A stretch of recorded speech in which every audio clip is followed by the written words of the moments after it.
The meeting at 6:06.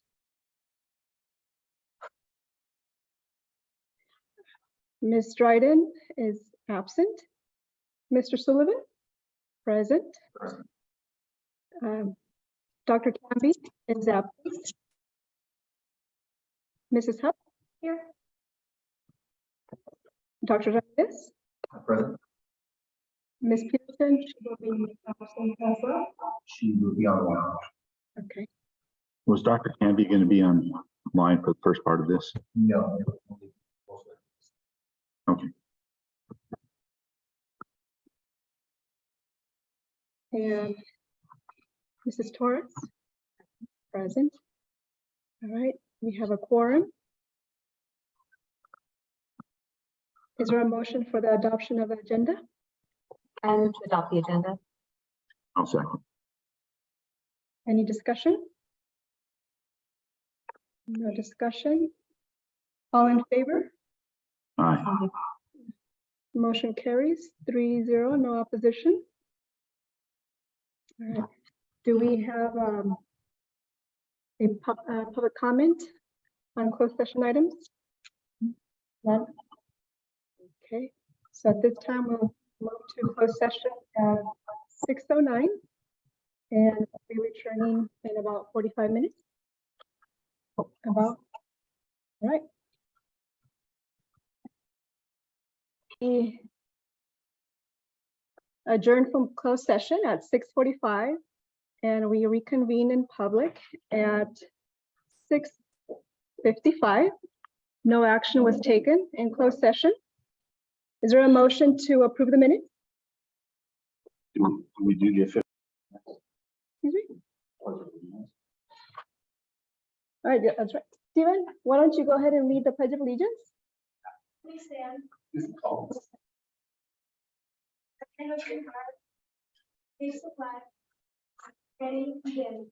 I pledge allegiance to the flag of the United States of America and to the republic for which it stands, one nation, under God, indivisible, with liberty and justice for all. Thank you. Right. Is there a motion to approve the minutes? I'll move to approve the minute. Is I there a second the motion. Any discussion? Nope, all in favor? Aye. Motion carries 3-0, no opposition. And other than the Battle of the Books audience, do we have an audience to address the board that filed the form? Nope. All right, we're moving on to the superintendent's report. Thank you, Mrs. Romero, Board President Romero. Very, very proud to be able to be here with you and to have guests in the audience. So let me go ahead and begin with the superintendent's report as that gets queued up. What I wanted to do was highlight just a few of the events. It's not an exhaustive list, but it is a feel for the types of events that have transpired since we last met. And since we have our audience here of family and students, I wanted to just go ahead and start with our Battle of the Books, our champions for the county representing Mesa Union. I wanted to, as we queue up that slide, as you see here, there were 20 teams across the county that competed, and Mesa Union wound up being the winning team. So I know that a tremendous amount of effort and commitment. Mrs. Romero was their coach, and but obviously the support and guidance from family members, from parents, was critical. But of course, the kids, they're the ones that read the 28 books, sometimes multiple times over. They scrimmaged other teams. They did a tremendous amount of work. So I do want to recognize them and just let them know. Yes, give me just a second, Mrs. Romero. So just wanted to say that I'm very proud of them. Had a chance to just connect with them a little bit at the competition. There was a little bit of nervousness, but mostly excited and feeling of confidence. So very, very excited. And if you would like to introduce yourselves, I'm fine with that. Otherwise, I can do it for you. And we are just going to clap for you and just welcome you and celebrate you. So do you want to start? I think that they can introduce themselves. So why don't you guys stand up?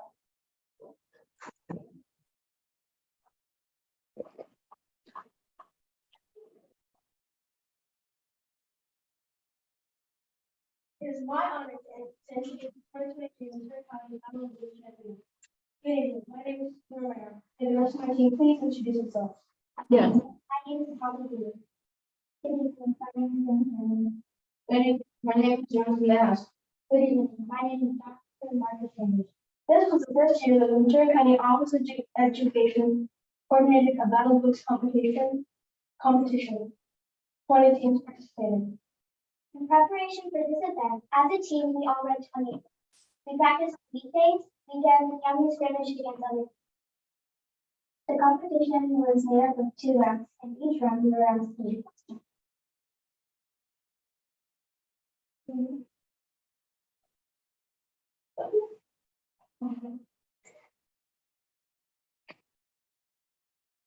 Here's an example of one of the questions. In what book did the boy say he was a liar but not a thief? We then had 30 seconds to talk about what we thought was the answer, and for the team captain to write the answer down on the whiteboard. Each question was worth 7 points. Each question was worth up to 7 points. Each team had the opportunity to accumulate up to 420 points. Our team accumulated 399, making it us the highest scoring team in the Ventura County Champions. Does anyone have any questions? I don't know. What were some of the titles? It was Fun Not Money, the mention of People Cabret, Juana Lucas. Juana Lucas, Mr. Fox England, With Money Saloon, My Father's Dragon, Rubber Brand, there's a bunch. She wanted, did you say it? What was one name? Okay. Was it hard? Was it hard? It's just a little hard.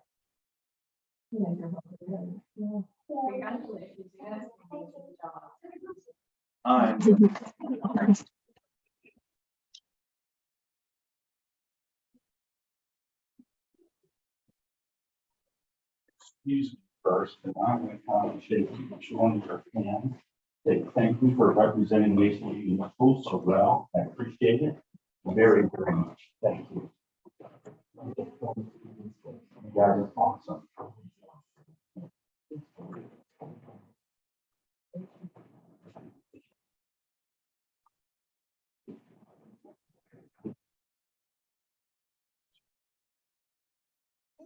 This is what makes being a trustee so wonderful.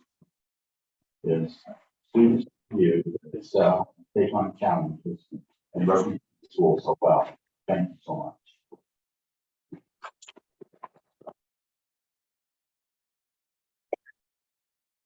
And if you get a good barrier, come around and go ahead. One,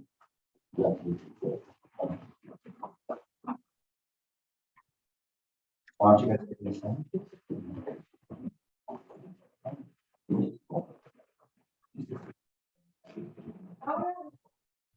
You need to find the after paper. Did you?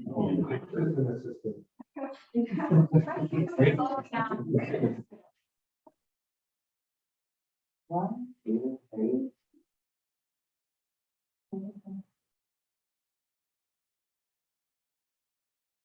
All right, go.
DCOE gave us.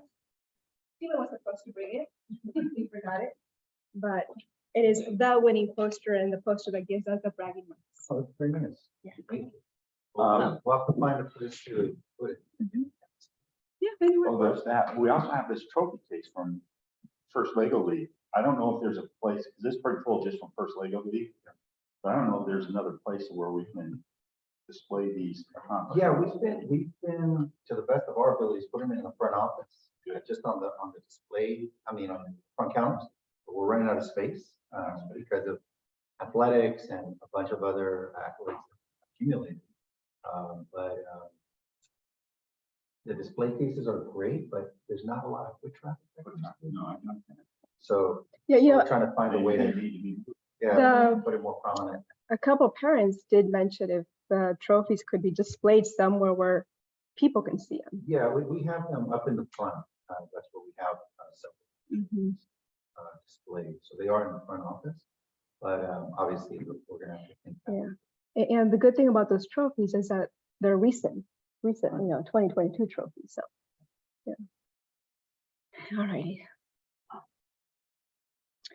All right. So you'll continue with the Yes, superintendent. Yes, I'll continue. So anyway, maybe if we could move into, so I just wanted to just make a comment about, our opportunities. I know that over the last several months, we have invited some of our guests, parents and students to join us. And I hope the board doesn't mind, but it's my way of trying to bring those experiences to you in a way that hopefully, just brings to life, the types of things that we're doing here at Mesa.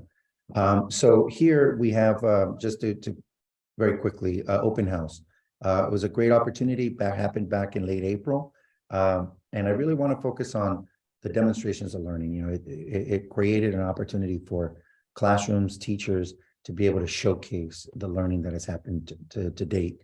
And thought it was a really great turnout. It coincided with our Scholastic Book Fair, which is another very successful event put on by our PFO. And so just very excited.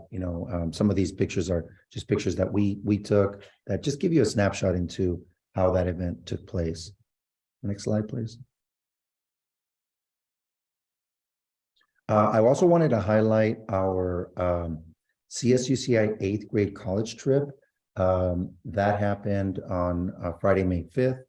And it really provided, this is for our 8th grade students, of course, and it provided an opportunity for them to experience or start to perhaps gain exposure to post-secondary pathways and options. It's a great opportunity for them to set foot on a college campus. It's part of our ongoing effort to provide more visibility and more outreach to our kids.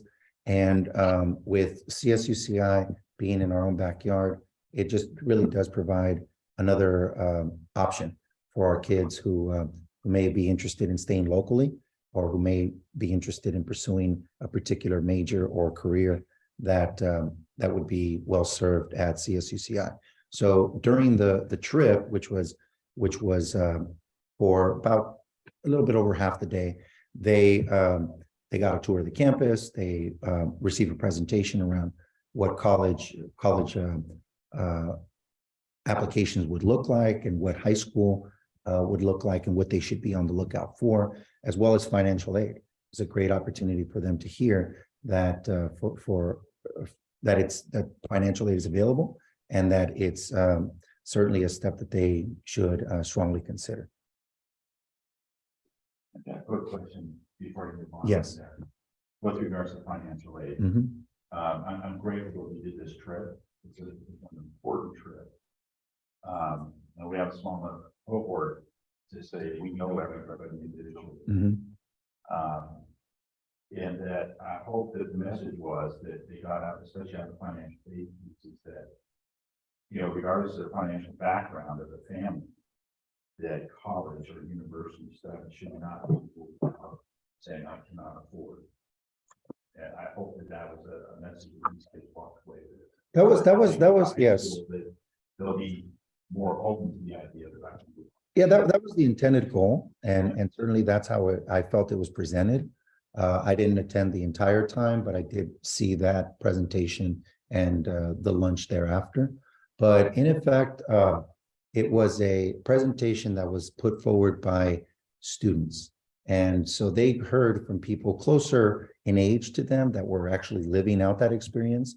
And in many instances, there were about 4 or 5 facilitators, liaisons that spoke to the different options that they had themselves had explored, whether it was work study or grant programs, or also, which is another version of it, is being able to live at home and be able to work or go to a university near home, which of course limits the cost, the overall cost for students. So hearing, I think, from them was a good way of students hearing from people that are going through that experience currently and that are also closer to them in age. In terms of ongoing events, I just wanted to represent Full Steam Ahead and wanted to express my gratitude to Trustee Dryden and Greg, her husband, who were very, very instrumental in behind the scenes work to put this event on. I also really want to recognize Miss Addie Oliveras and Miss Magdalena Figueroa, who together really orchestrated this. Full Steam Ahead has been a program longstanding, and STEAM Presents was something that we were a little bit unsure about moving forward with, just simply because of the commitment of time and energy. So we moved that date back, and Addie and Magdalena did a phenomenal job of helping plan, and of course all of our liaisons who work with these kids, Ms. Liz Wong, the list goes on. And the cross-age partnering was phenomenal. Having the younger kids team up with the middle school kids to conduct these experiments and these ways of showcasing where science, technology, arts and mathematics all meet. And so anyway, it was a really great opportunity. I predict that it will only get better, in the future, but it was just another great event.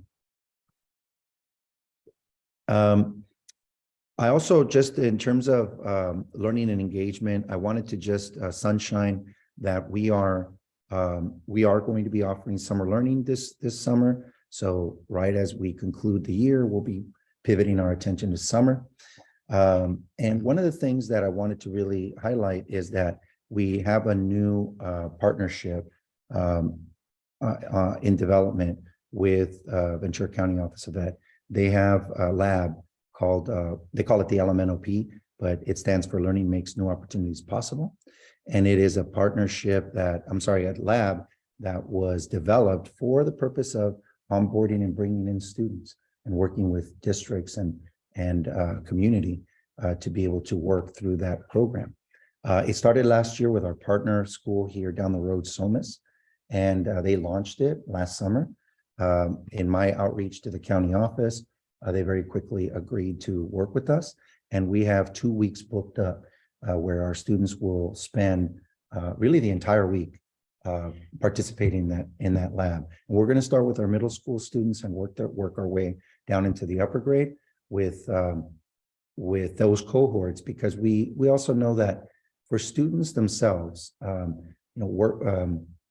continued learning during the summer sometimes isn't their idea of enjoyment or how they want to spend their summer. So we wanted to bring something to them that would be a good, memorable experience. That particular lab, as you see there, really steeped in interactive learning and different activities and experiences that they can participate in. The other good news about it is that it is staffed. So it is staffed by individuals who are going to help facilitate that learning and professionals there who are going to help us bring it all together. So just big picture, we're running a summer program. You see the dates there. You see the cohorts. I'm very grateful to the teachers that have and our staff who has decided to work and given us that opportunity to continue learning through the summer. In terms of referrals, we're going to just work with our staff to determine, who to invite and who hopefully to secure commitment from in order to make this experience a worthwhile one. And then just a reminder that we're getting close to the end of this pilot phase for science materials. And I'm expecting that come June, the board will see a recommendation from our staff that will allow us to really solidly move in the direction of satisfying all of the requirements of the next generation science standards in grade 6, 7, and 8. I happen to believe that we have a phenomenal science program already. Mrs. Roberson, Mrs. Spillane are phenomenal teachers, very connected with kids, provide great opportunities for kids to learn. And I think these materials will only extend and amplify that learning for students in those grades. The idea would also be to begin a pilot as early as next year for elementary. And I think that also allows us to have a context upon which to move in that direction. I did want to, yes. I'd like to get a copy of those programs, the ones that you were just talking about. Okay. That we're looking at. If you take a look at those docs, there's actually live links to the websites in each one of those. And they're Green Ninja, LabAIDS, CEPUP, and Amplify Learning. But that is something that I can send the board's way as well. Okay, I wanted to move into just a brief discussion about facilities. I know that last month we did discuss this. And the top part is really just for review and just as context. I know that we began an initial conversation around the priorities and the available priorities for the available funding through Measure O. I know that there are quite a few ideas that appear to be of interest to the board, and right now I don't have anything more to bring forward for discussion, except to offer a series of steps that I'm confident that we can deliver on. And here they are. The goal would be to conduct a thorough review of our facilities needs during this coming summer of 2023. I know that Dr. Camby in particular mentioned this as being an area of consideration. We wanted to take a close look at the infrastructure, right? Our electrical, our plumbing, basically all of these things that may be hidden beneath the surface, hidden beneath walls, and to be thorough and make sure that we're not omitting anything. We also need to consider the cost and feasibility of drilling a new well. As I've mentioned to the board in the past, that well has at this point failed and is not operable. And that cost is an unknown right now, particularly because we don't know the conditions, and we'd have to have some stronger recommendations about a path forward. But it is certainly a need for us. And the idea would also then be to, based on that information, reconvene and bring back to the board in order to establish priorities based on not only those needs, but projected costs of future projects. I think it's a reasonable, all of these would be at best reasonable guesses. The cost of all of these projects will continue to escalate. That's just a reality for us. So we want to be timely and we want to be thoughtful of time, but at the same time, understand that priorities must be determined, because we will not have funding, obviously, to fulfill every interest or every need that is out there. And then lastly, this would also give us time to establish or evaluate possible partnerships or other means of minimizing costs. I know in my conversation just very recently with Ms. Hub, we just had a discussion about what that could entail. And there's also other conversations that I'm sure could help augment our funding or perhaps bring new resources to the district. And that's not something that's time bound. That's just something that will continue to be an ongoing priority. So an example of that would be the grant that provided us with the opportunity to purchase new electric vehicles, and then accompanying that with electric stations that would allow us to charge in an effective manner. So the more that we can explore those partnerships, the better off we'll be, so that we can maximize the available funds that we have, as well as any future funds that may come our way through the state or other means. So I wanted to put that forward to the board as a preliminary plan, because otherwise it becomes a little bit difficult to be able to set priorities without clarity around what some of those interests or needs may ultimately cost. Okay, and lastly, I just wanted to make mention of our attendance. If we can go to the next one. Our attendance has been an area of focus. It's been an area of priority. And as you can see, over the month of March and April, our efforts have resulted in, and our partnership with families has resulted in better outcomes in terms of attendance. So I'll have more to share with you in my LCAP presentation, but for the time being, I'm just very enthusiastic about what this could mean for us as we close out the year and certainly for next year. And very much appreciative to our front office staff, Leticia Kuzno, Jolana Ramirez, and of course, Ms. Kuklinski, who have been really at the forefront of communicating with families and making that a priority, both by messaging and through their actions. That concludes my superintendent's report, with just one last thing, and that's upcoming events. You see there, it's a pretty lengthy list of events that we have. All of them certainly, and it's in part a function of the end of the year. Lots of celebrations, lots of coming together, lots of things to tie out this year and plan for next.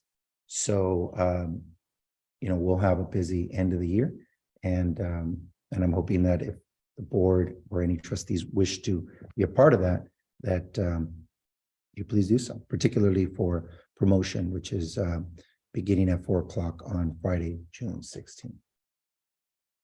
Now my superintendent's report is concluded.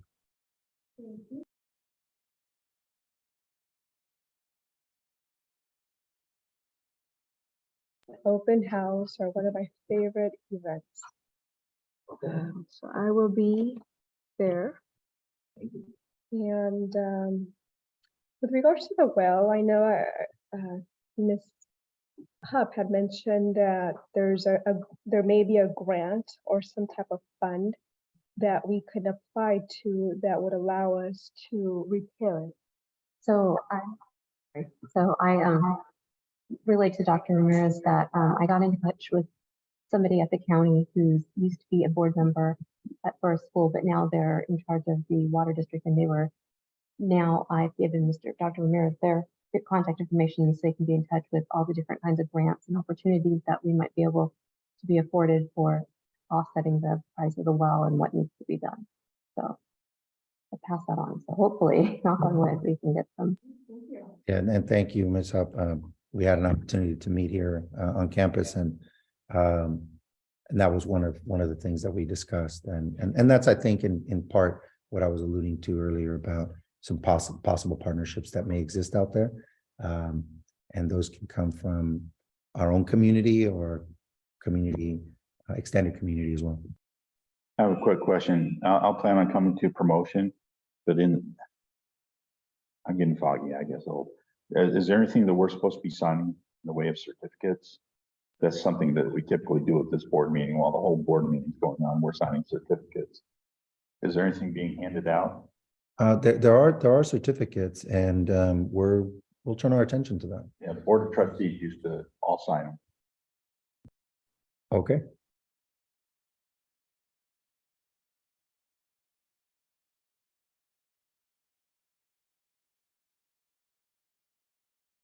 Yeah, we'll look into that. That's not a practice that I was aware of.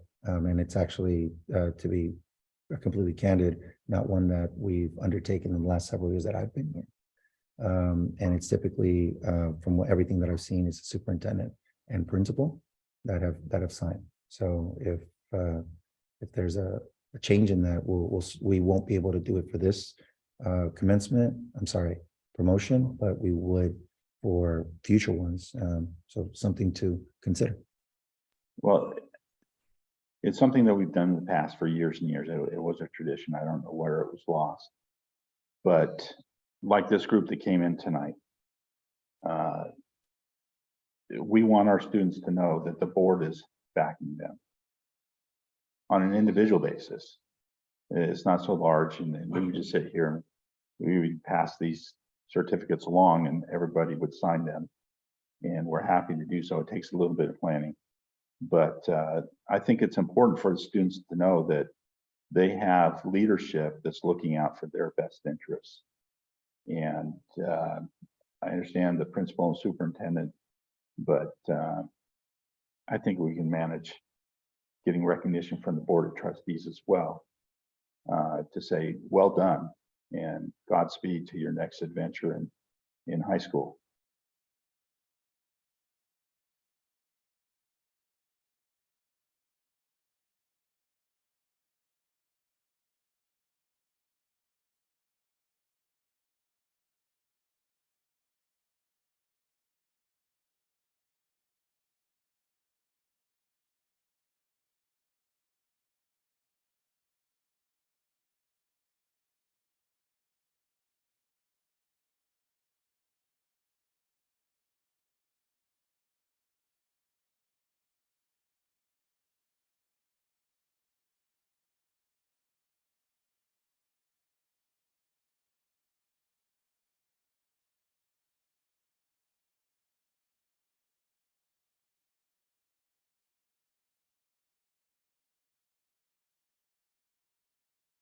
Well, in my opinion, they're always welcome, and it's great to have them. And I appreciate the fact that you asked one of the students to lead the Pledge of Allegiance and to engage them and say that this is a next step of becoming a part of the community and the adult community. And we recognize their efforts and we support them.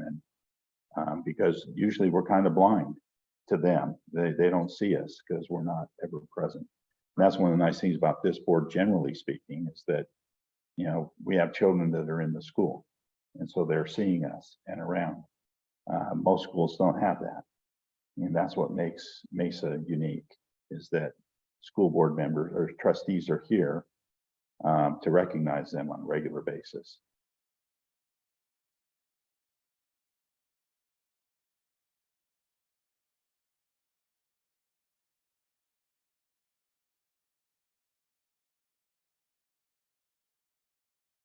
Okay.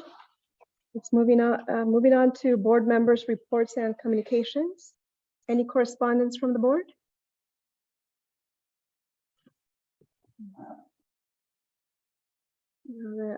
Board members' reports and communications. I have one, well, in my community, in my trustee area, I've been visiting with constituents there, the parents that have significant concerns with their children that didn't engage in junior high and what that's going to mean and trying to make sense of what's going on. They express concerns with regards to inappropriate behaviors and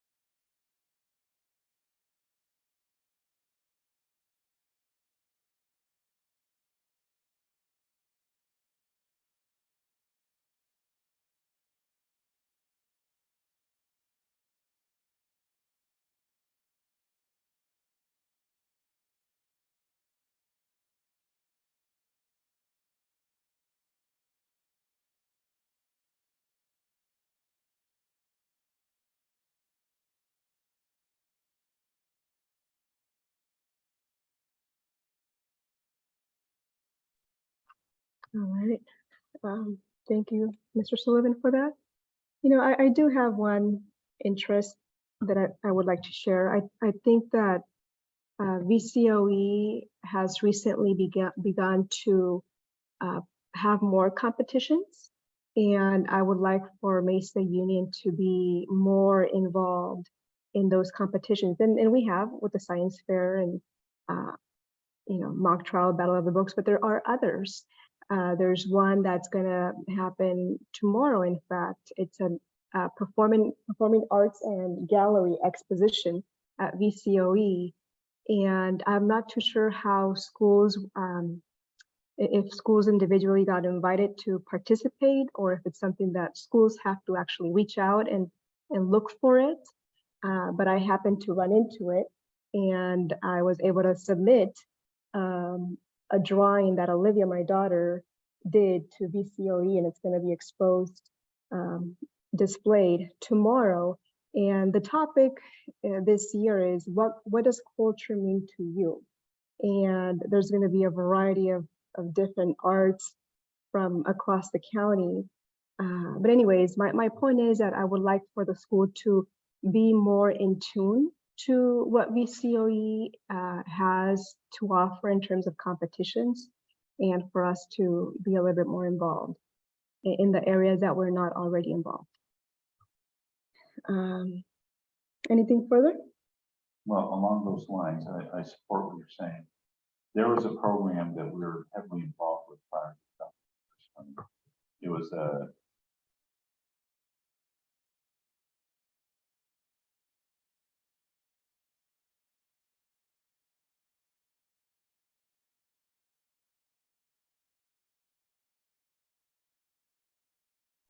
for that community to be involved and be a part of it.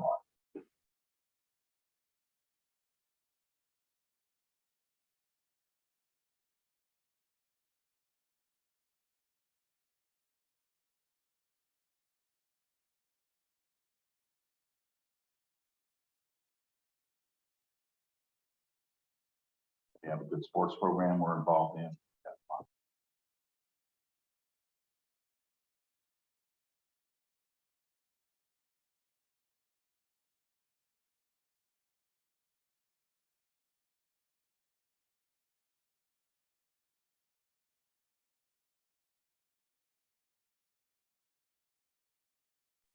Excuse me. I think, let me just make sure I got mine. I think a lot of it requires a commitment of time, and it requires somebody who is willing to put in the time. So it's just a matter of looking for those that are willing to do it. and organize it and put in the time and so that, you know, you can do it as well as possible, because it's a lot of work. It's a lot of work to put something together. So, all right, anything more?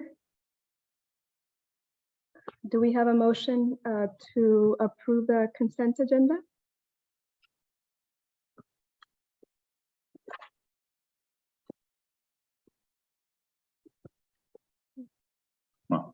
I move that we accept or adopt the consent agenda as presented. I'll second. Any discussion?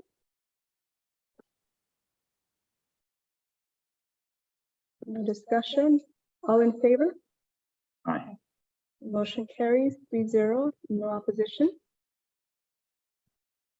All right.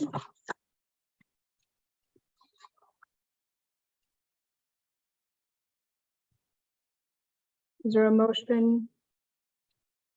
Is there a motion to? Let's see. Oh, actually, this is just information discussion, the LCAP presentation. Okay.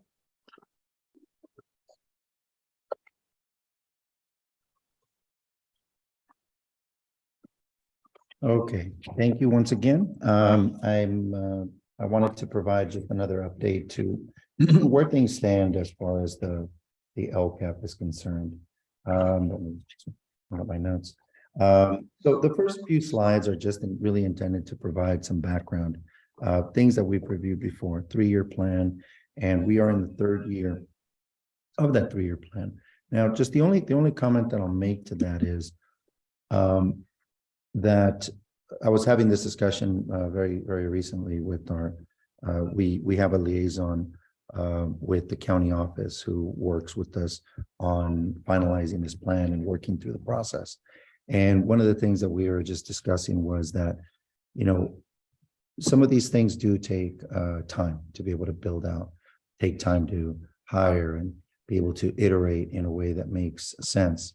And I'll talk about those in just a moment, but you know, in spite of the fact that we are in year 3, the point that I made was that, you know, with so much of a lingering effect of the pandemic and it's still being felt, feel like really acknowledging that there has to be, you know, a commitment of, you mentioned, Mrs. Romero, commitment of time and a commitment of just ongoing focus for so many of the things that we'll be discussing in a moment. And because it does take a lot of effort to be able to onboard, whether it's a new person or a new program, into success. And so with that said, we're going to go ahead and move on, but I wanted to just make mention of that as we talk about the discussion around a year 3.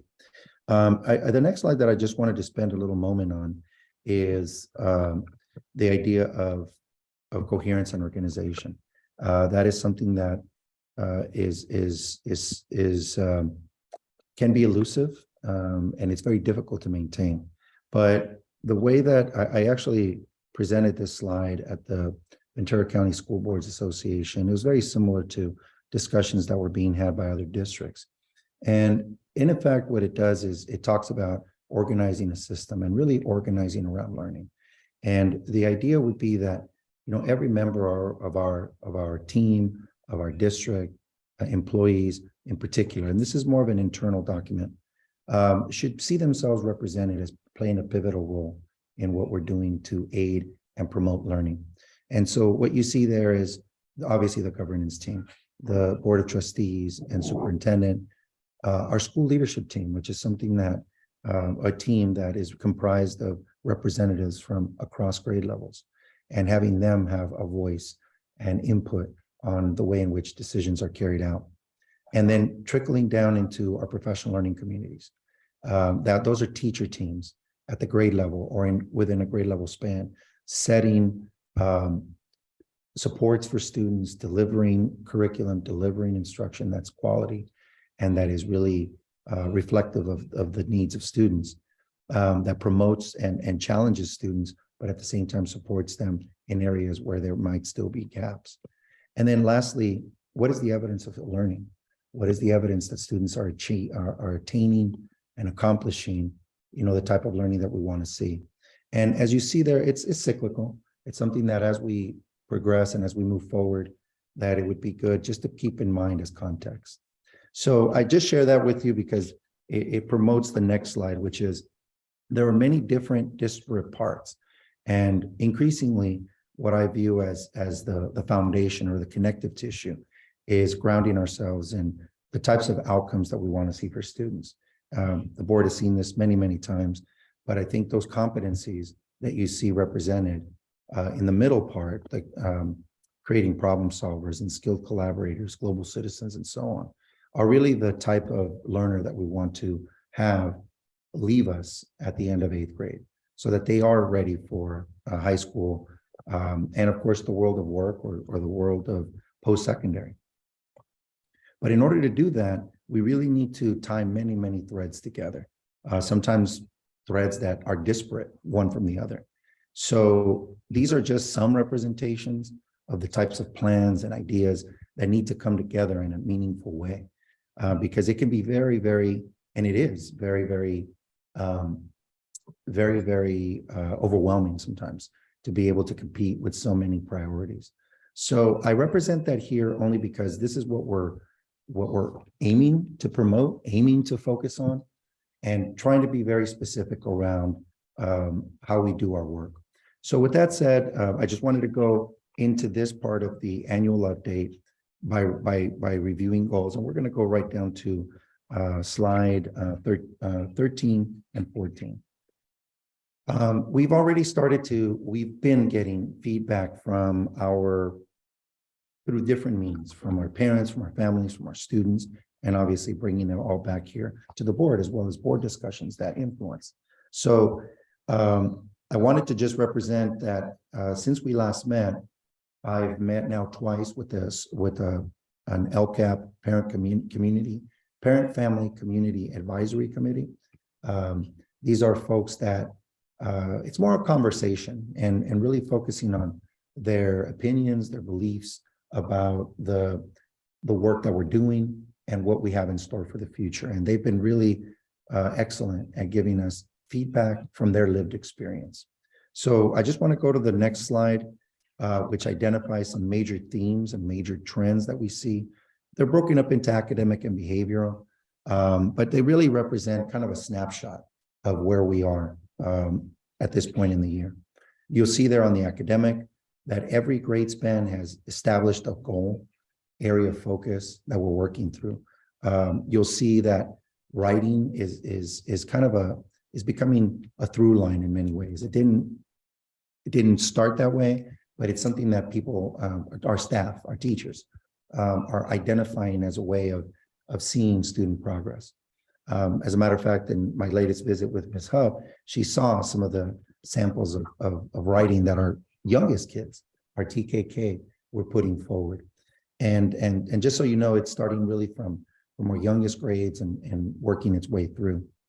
Learning support is something that, especially post-pandemic, we know that kids are just in different places in terms of their learning. So we do have what I'd like to believe is a fairly robust learning support program that caters to students where they are, where their learning needs to be. And in terms of attendance, part of the way in which we have addressed attendance is through those individualized meetings with families to try to understand what the concerns are and how to be able to better partner with them. Around the behavioral, we've been really trying to promote positivity, trying to highlight student success and trying to promote the kind of positivity that we want to see rewarded. Unfortunately, we have had our share of discipline, and you see some of the discipline data there. We also know that there is a lot to be said for social emotional wellness and trying to tend to the whole child. So the counseling data that you see there represents just a view of the type of students or the number of students that we're serving over the course of the year. And some of these services are ones that we have made possible through funding that has come our way and partnership with BCOE. And then lastly, we've made a real concerted effort to expand our after-school programming. I just highlighted the grades here that have expanded. Prior to this year, we didn't have these programs. The program only served grades 2 through 8. So just this year alone, we have expanded to reach another 26 kids in a more robust way and to provide additional support for 23 of our kids in TK. So I just wanted to represent that we have done a lot to be able to expand programming, to work with families, to try to develop the kind of school culture that we want to see. And it's still certainly a work in development. So the goals that you see are a reflection, or the actions within those goals are a reflection both of what has been successful and what we want to continue, as well as areas of ongoing development that we want to shore up. So, you know, there's quite a bit here, but I just want to highlight a few. In goal number 1, and you see there, our goal is, or really revolves around achievement. One of the first things that we want to do is be very definitive about the way in which learning happens. And that we're calling that the learning progressions, but basically it's mapping out in a very succinct way. Not that it doesn't already happen, but we want to be very intentional around aligning learning to the season of the year, beginning of the year, the middle of the year, the end of the year, so that we have visible way to memorialize how learning happens at Mesa. I'm very thankful. It's been hard work. We're very thankful to the grades that have already moved ahead, grades 3 and 4 in particular. And I think that's going to be, it's going to help us really be more targeted in terms of how learning needs to take place. The other thing I wanted to highlight here is that we are looking to, as I mentioned before, pilot in the realm of NGSS aligned curriculum in science in grades K-5 in the future, and obviously wrapping up our materials for 6 through 8 now. So you see there just a high-level view of some of the actions that are going to be a part of the program, or a part of the LCAP plan, sorry, in this coming year. And I just wanted to highlight 2 things that really comes from our early literacy work. We talked about the competencies and not waiting until 8th grade, right, to highlight them. The way in which we have rebranded and rethought our early grade instruction, with other teachers coming into the classroom, paraprofessionals being very aligned to the work that they're doing, and individualizing learning for kids, so that if they need foundational skills, they have an opportunity to not only use them, but demonstrate them in different ways. And you see there a real focus on communication, particularly writing, but not exclusively. We also, conversations in those grades are really centered on speaking as being an excellent focal point for kids that maybe are still in the development phase of their reading and writing. Goal 2 really wraps around collaborating and maintaining a culture of meaningful partnerships. And you see there, we have certainly focused on field trips and exposure to post-secondary education, and really trying to, we're going to be plowing forward with capstone experiences. You saw it by way of the science fair. Science fair was something that we participated in at the county office, but it was something that started here. And it's been several years now that Mesa has, pre-pandemic, that Mesa was running a science fair here, independent even of the county office. So it's another way of highlighting that students can learn in ways that are very integrated, and by demonstrating their learning in meaningful ways that bring in the community. The other part of this, and you'll see it later in the agenda, is focusing on a counseling position. Counseling position is, I think, going to be will lead to a much improved program, particularly for our middle school, but really for all of our grade levels, as we talk about a transition to high school and beyond. And then lastly, implementation of Avid. We're starting in grades 5 through 8 The staff has developed or has combined to form a core team. They're meeting tomorrow, as a matter of fact. And come June, there'll be an opportunity for us to come together and receive formalized training all at once out in San Diego for the Avid Institute.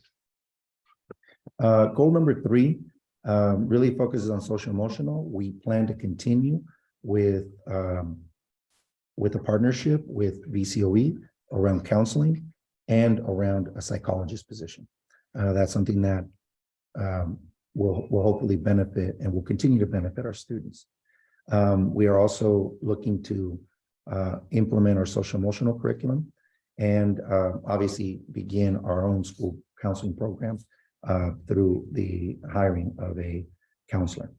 And lastly, goal number 4, this really focuses on learning and professional growth for all of us.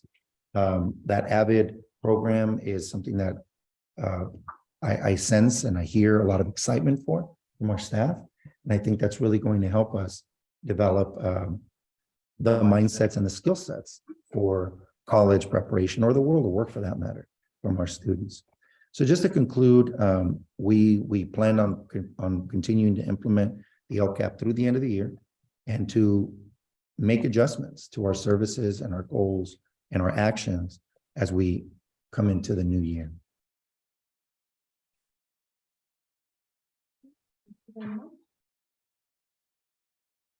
Any discussion from the board? I would like to ask about the 17 suspensions. Are those suspensions for this school year only? They are for the school year to date.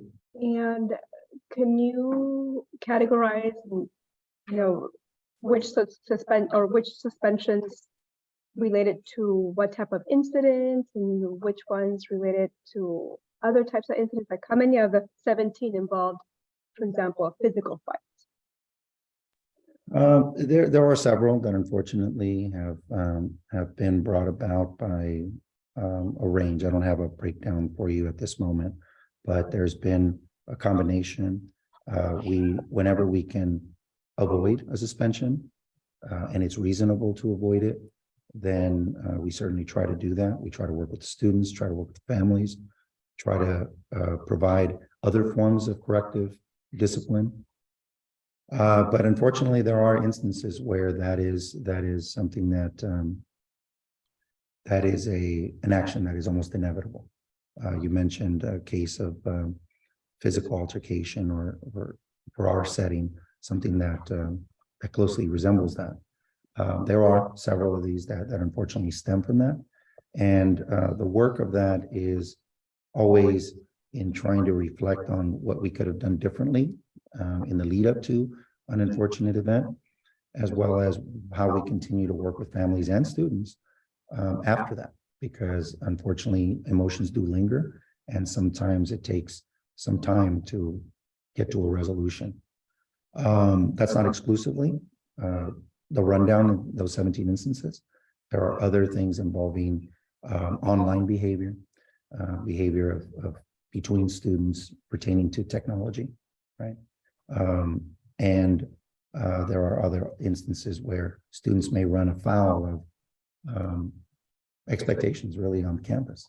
And we find ourselves in the need to be able to come down with that kind of a disciplinary consequence.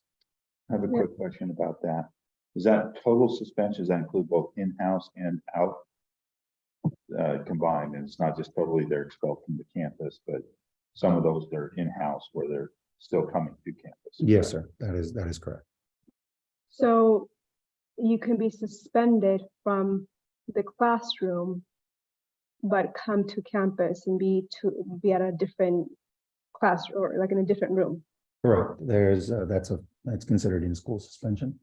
And it's something where, depending on the merits and the circumstances of that particular incident, that we do consider. But ultimately, it comes down to what the incident entailed, whether there's been a repeated nature of it, and then also the safety involved within that. Is it appropriate There's a lot to be factored into this. I would like to see lower amount of suspensions. I read an article published by the California Department of Education, and they are very much in against suspensions for a number of reasons.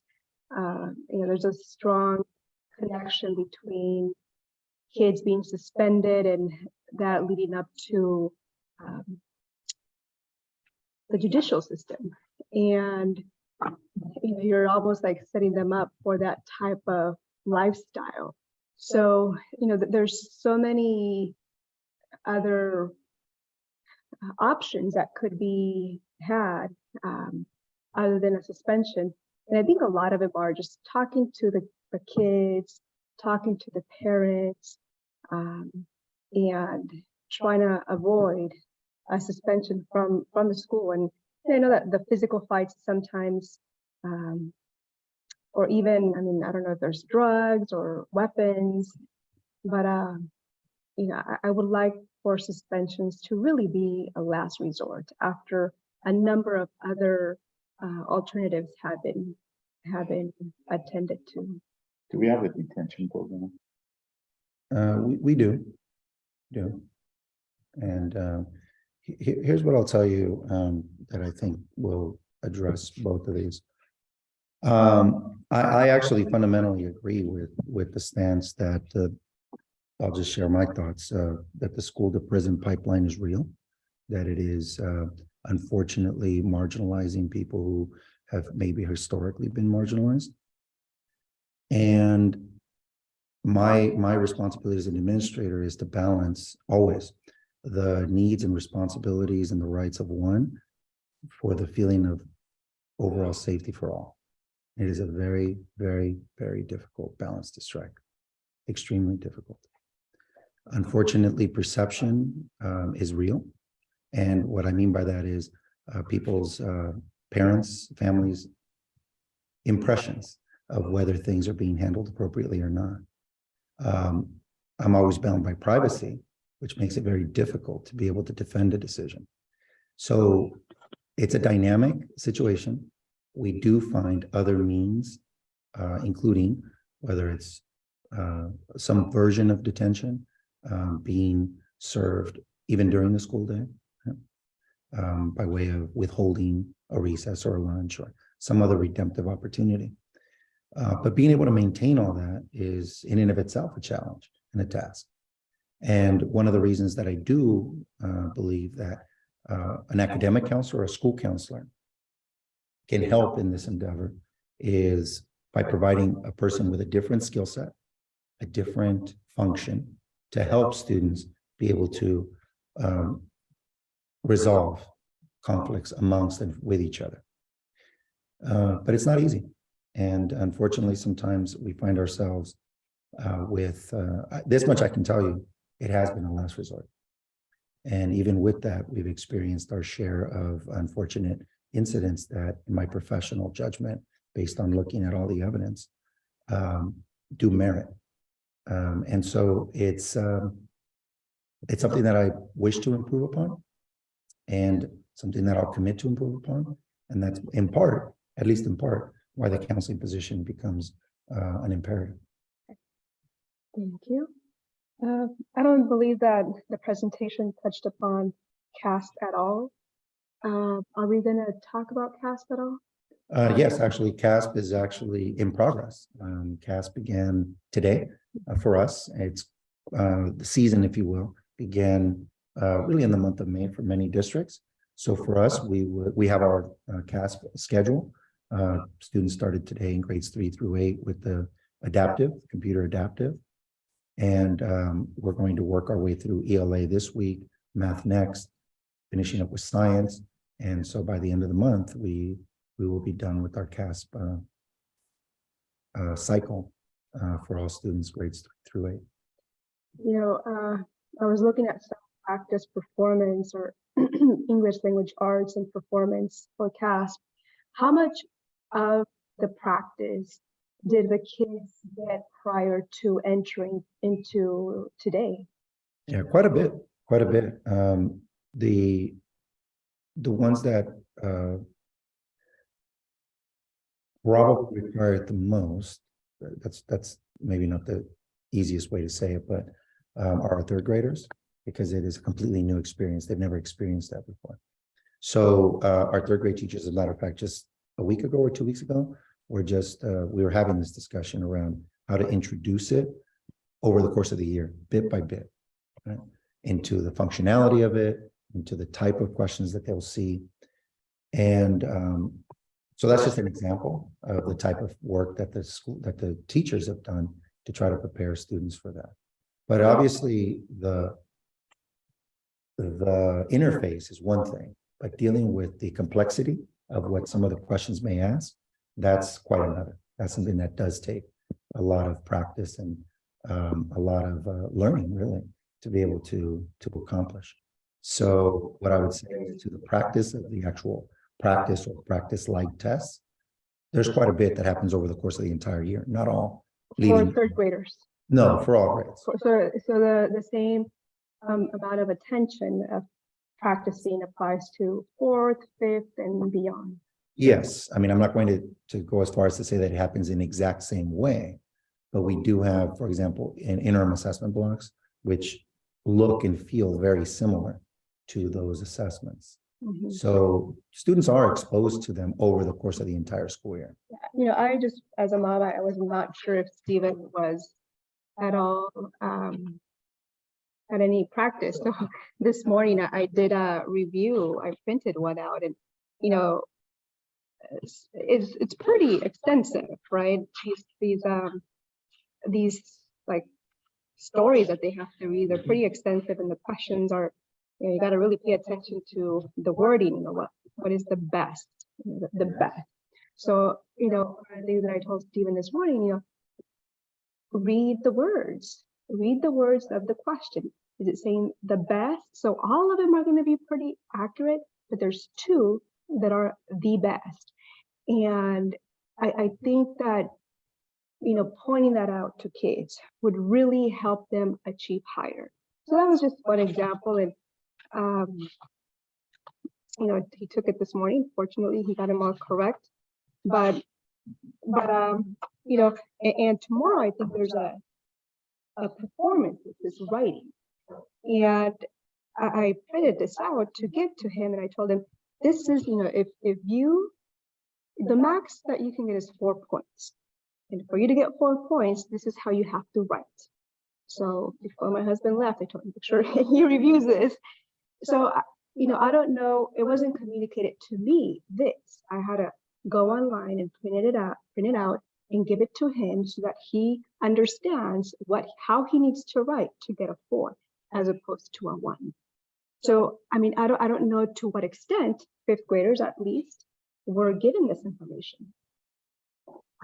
I wouldn't be able to answer that with the specificity that you're probably looking for. Here's what I can tell you. Like any big performance, right? There's certain tips and tricks that are going to help you in the moment be able to perform at a place and space that's going to meet the demand. But for example, if I were going to be myself performing in a play, even if somebody were to give me those tips and tricks, I would not be able to perform well because I'm not a trained artist, I'm not a trained actor.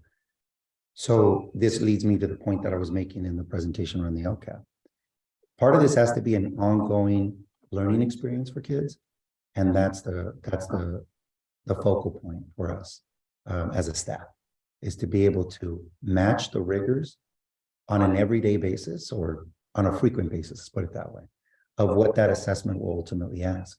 Because one of the things that has happened to us over the last 10 years with the onboarding of these CASP assessments is that assessment is 1000% unique to the individual.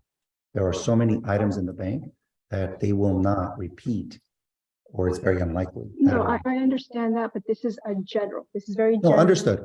I'm just simply making this point that can we do better at communicating? I'm sure we can. Do teachers review this with students? I can tell you with certainty that they do. The extent to which, I can't tell you, I don't know that offhand, but I know that it's an ongoing conversation that they take, very seriously. And that we do our best to prepare our students in terms of what they'll see and how they'll see it. Perhaps, like just this example, the rubric for writing, perhaps it could be sent with the student for the parents to see, and review with their kids, and at least encourage them and push them. And for them not to just write a couple sentences that are not punctuated correctly, but for them to try their best to get a 4 as opposed to a 1. So anyways, I just thought I'd mention it just because we're going through that at the moment. All right, anything further? Yeah, so, well, there are two things. I appreciate what you're saying. I'm also going to point out to the fact that that's one of the greatest assets the school has is parental involvement to support the teachers. And there's a group of kids that don't have that. And how do we encourage them? But I'm also going to give a little testimonial that, I had a child that went to school here, special needs, that went through things. I knew that things that were going to be coming up, and I was trying to prepare just like you were. And because of the resource teacher that was involved, I'd say, "Are you ready for this?" And he says, "Yeah, I've already turned it in." Well, it's not due for 2 weeks. It's done. And so we also need to give credit to our teachers and recognize and maybe communicate with them saying, "What have you done so I can support you?" That's an important piece because I agree. we're here to hire good professionals that do a great job, for which I'm grateful for here at this school. Right. And So it's got a better communication. right. The other question that I had was specifically to the LCAP, and it has to do with LCFF. Governor Brown, we used to have categorical funds, and he threw all that out and revamped the whole funding model to LCFF. And now we see the current governor is migrating back to categorical funds. How is that impacting the LCAP, or is it? Yeah, that's a great question. It definitely is impacting. Categorical funding is back. You saw the after school, the mention after school. There is an after school ELOP grant, Expanded Learning Opportunity Program grant. So that's an example of what you're referencing. And, there's just a whole lot, another layer of compliance in some ways. It is woven into the LCAP still to this point, but it is something that is not included in LCFF. It is a set aside fund. Okay. The reason why I asked is because the LCFF gave school boards a whole lot more, and administration a whole lot more latitude on how funds were spent and being allocated, and said, in these core areas where you have deficiencies, you need to be spending X amount of dollars or X percentage of dollars. And now that we're getting things categorized, are those funds diminishing in those areas so that we're meeting categories type of thing? Yeah, right now we're seeing that as an augment in funding. But we're still in progress, and it'll remain to be seen how that looks. Okay. All right, anything further? No. Okay, is there a motion to approve the initial proposal of the Mesa Teachers Association to the Mesa Union School District for the 2023-2024 school year negotiation? I move that we approve the MUTA negotiations. Is there a second? Negotiations, that's not proper worded well. That we approve the proposal for the MUTA negotiations. Is there a second? I'll second. Any discussion?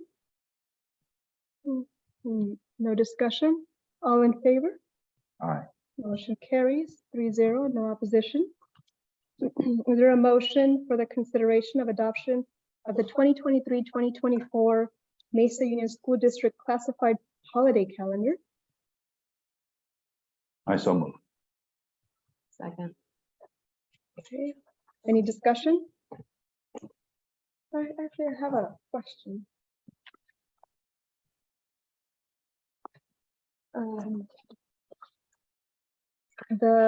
It says this classified employee holiday is June 19 for 2024, but by that time, we're gonna be out of school. So how does that work? Because that is for 12-month employees, 11 or 12-month employees. Bear in mind that even though school is out, Okay, our school district functions 365. okay. Janitors will still be there. All right. That's bad. Ms. Torres will still be here. I will still be here. You don't get 4th of July, off, okay? And just come to work. I don't think beyond last year's school. Okay, all in favor? Aye. Okay, motion carries 3-0, no opposition. Okay. All right, is there a motion for the consideration of approval of the school counselor salary schedule? I move that we approve the school, what was it, the counselor salary schedule. Is there a second? I'll second it. Any discussion? All right, all in favor? Aye. Motion carries 3-0, no opposition. Is there a motion for the consideration of approval of the trip to Six Flags Magic Mountain for 8th grade celebration? I move to approve the Six Flags trip for the 8th grade celebration. The second, I second. I also want to report, a STEAM report following that event. a STEAM report. Oh, sure, you know, acceleration, going through the loops and all that sort of things. I haven't been to Six Flags in, oh my gosh, I was probably 13. 8th grade promotion, there you go. All right, all in favor? Aye. Motion carries 3-0, no opposition. Okay, is there a motion for the consideration of adoption of the March 2023 CSB board policy revisions for the following sections listed on item D? And is there a second? First, you need a motion. I'm sorry, is there a motion? Well, I said, is there a motion, right? So, is there a motion? It's the board Is there- policies.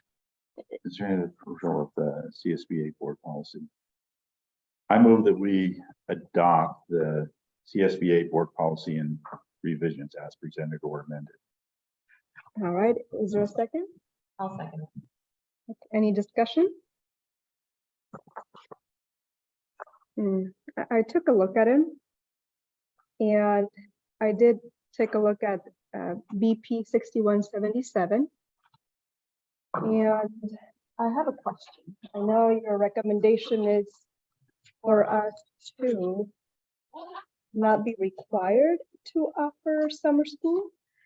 And I'm not too sure what the effect would be if we were to select that option, because since we do receive Title I migrant funding, and if we do receive that type of funding, then we are required to have a summer school for migrant children in kindergarten, in grades kindergarten through 8th. So by us selecting option 1 as opposed to option 2, is that going to affect our funding? We're trying to bring up the policy in a minute, but without, yeah, go ahead, sorry. I wasn't sure, and I'm thinking perhaps we can not take action on it, because I would like to know, perhaps Ms. Peterson may have an answer to that. I'm going to say something to this effect. Number one, you bring up a very valid point. If we receive funding, we're required to have it. Mhm. But what the policy is saying is that we can choose not to have it, but if we choose that, then we'd also have to opt out of receiving funds. Right. Right, and so it gives us the option of choosing to have a summer school or not, but it also foregoes the conclusion, if we choose not to have summer school, that means that we refuse the funding that's going to accompany that. Right, so I guess my question would be, if we were to select option one,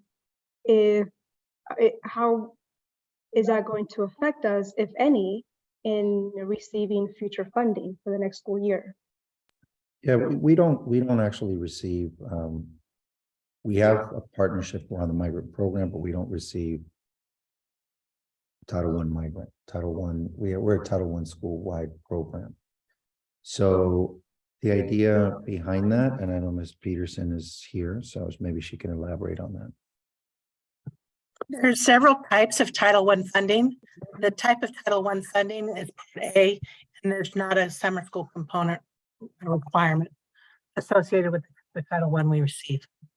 Can you repeat that one more time? The Title I funding that we receive is Part A. It is not a migrant. And so there's no summer school requirement. Okay. That's just something that I wanted to clarify before we move and select that option. Title I has several components. The type of Title I that we receive we're not tied to provides migrant summer school. Okay. Thank you.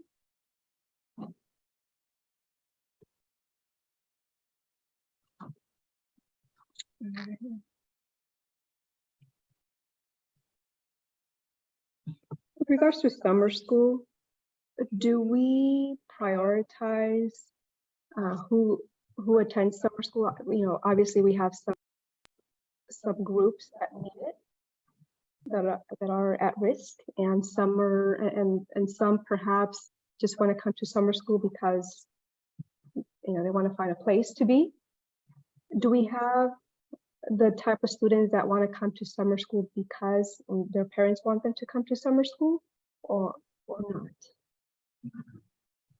We do identify students to recommend to summer school, and we work with the staff for that.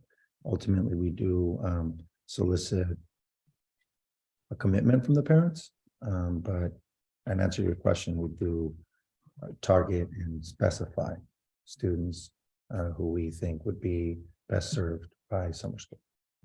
And do we have perhaps some students that don't need summer school, but some parents that would like for their kids to attend summer school?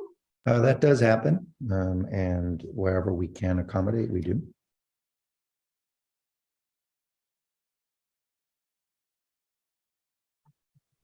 All right. So along with this, I would like to recommend that we go ahead and select BP 6177 with option 1. Give us the flexibility so that it will not have a negative financial impact on the school. right. And that, thank you, Tammy, for clarifying that for us. Mhm. All right. So I think that's it. All right. All in favor? All right. Motion carries as presented, 3-0, no opposition.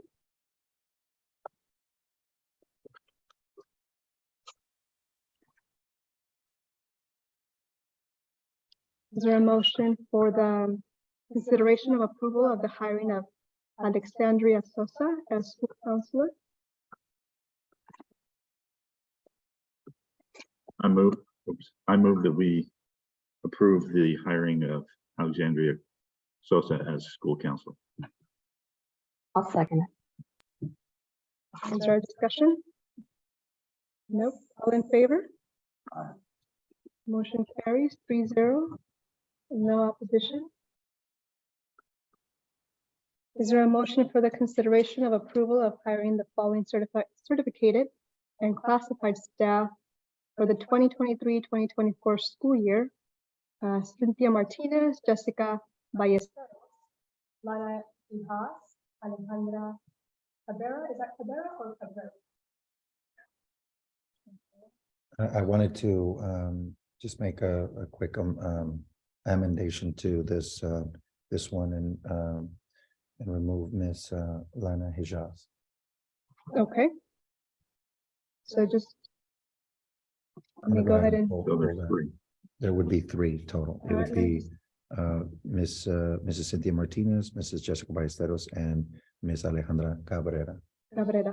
All right, so is there a motion? I move that we hired the following certificated and classified staff: Cynthia Martinez, Jessica Ballesteros, and Alejandra Cabrera. Cabrera. Is there a second? I'll second it. All in favor? Aye. Okay, motion carries 3-0, no opposition. All right, and items for future consideration. LCAP public hearing and 2023-2024 budget policy hearing. And future hearing. Can we combine the June 13 and the June 15, or are we required to have two separate meetings? For our purposes, there would have to be two separate meetings because the way that the board, there has to be not a special board workshop, but an LCAP hearing before the LCAP can be approved. And the LCAP and the adopted budget need to be, the adopted budget cannot be approved prior to the approval of the LCAP. So unfortunately, it would have to be two meetings. All right, and then potential workshop, July 10 or 12. The trustees present here available on either day, Yes. both days? And are we talking about morning or evening? That's going to be more likely morning, if that's okay, being that it's an off-schedule meeting. I don't have a specific time, but I can certainly get back to you on. All right, with nothing further, the time is 8:24 and we adjourn at this time. Thank you very much.